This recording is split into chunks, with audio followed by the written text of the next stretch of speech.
Well, friends, 12th class students, last time we discussed ratio analysis and we included short-term solvency ratios. Today we will be dealing with rest of the ratios. First of all, we have long-term solvency ratios.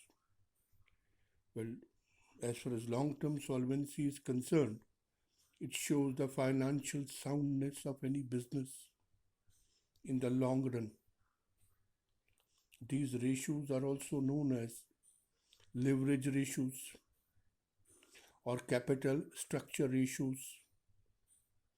They show the firm's capacity to make periodic payment of interest or fixed commitments or long-term debt in the long run.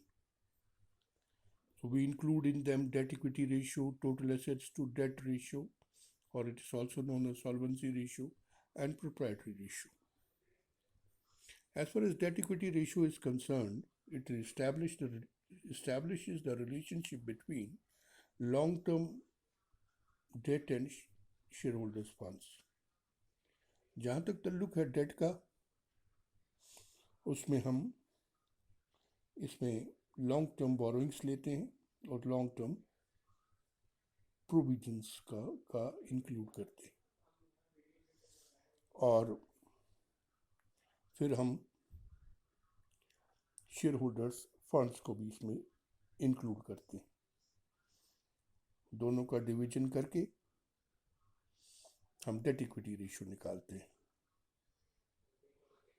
तो date जो होगा वो long term borrowing plus long term provision के बराबर होगा, और equity का जहां तक ताल्लुक है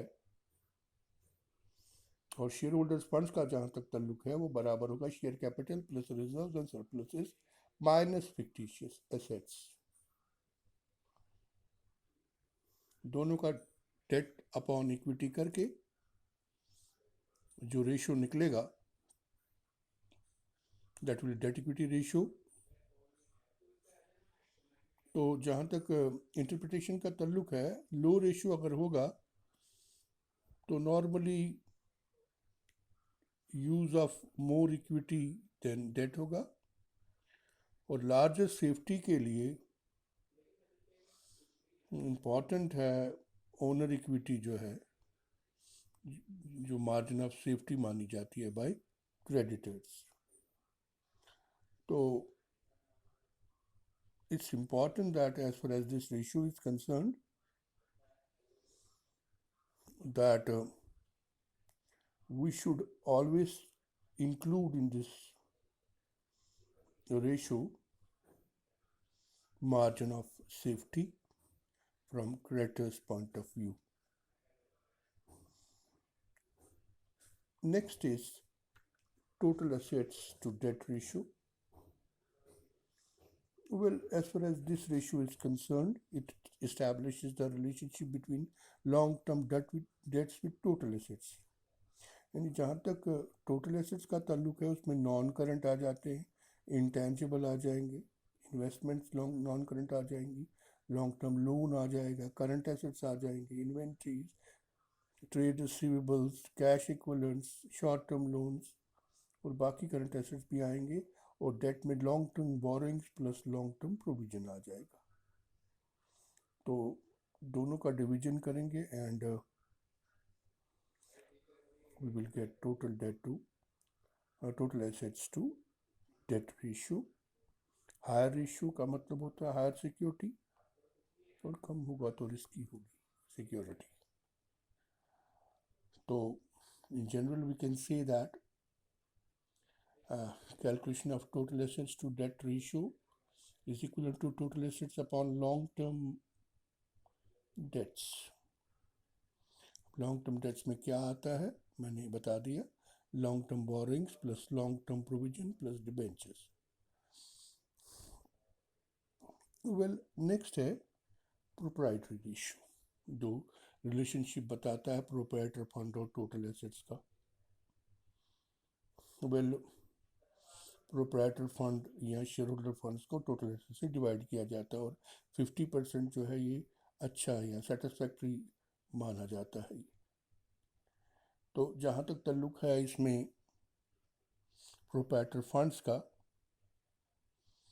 तो उसमें हम अगर लाइबिलिटी साइड अप्रोच लेंगे तो शेयर कैपिटल ले लेंगे, उसमें रिजर्व एंड सरप्लस ऐड कर देंगे। एसेट साइड अप्रोच अगर लेंगे तो उसमें non current assets plus non current investments ले लेंगे, उसमें से नॉन करंट लाइबिलिटीज़ को लेस करके टोटल एसेट जो होंगे उनसे डिवाइड कर देंगे।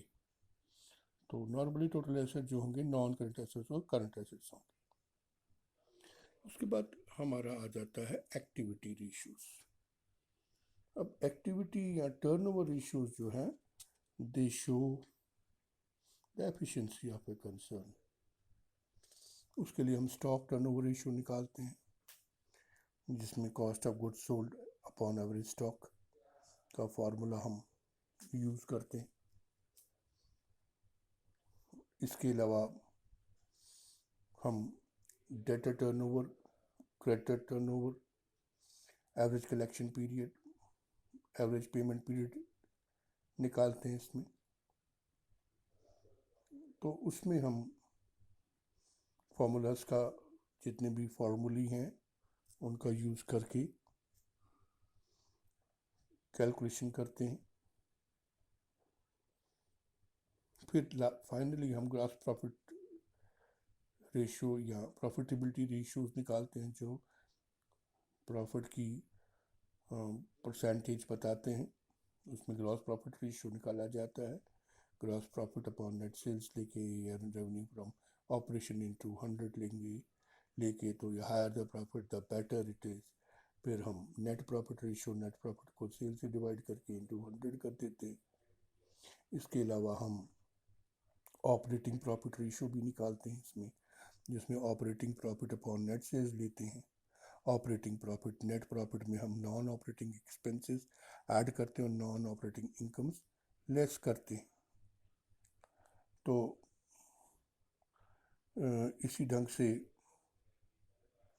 हम ROI, रिटर्न ऑन इन्वेस्टमेंट, निकालते हैं, जो इस्टेब्लिश करता है relationship between net profit before interest and tax and capital employed. ROI बराबर होता है net profit before interest, tax and dividend upon capital employed into 100। तो इसमें शेयर होल्डर्स फंड का जहाँ तक ताल्लुक है, वही लाइबिलिटी अप्रोच अगर लेंगे तो share capital plus reserve and surpluses plus non current liabilities ले लेते हैं हम। और एसेट साइड अप्रोच अगर लेंगे तो उसमें हम non current asset plus working capital को यूज़ करते हैं, या working capital is equal to current assets minus current liabilities का फॉर्मूला यूज़ करके हम निकाल लेते हैं। ROI is equal to shortcut में profit before interest and tax upon capital employed into 100. So this is what the ratio analysis is all about.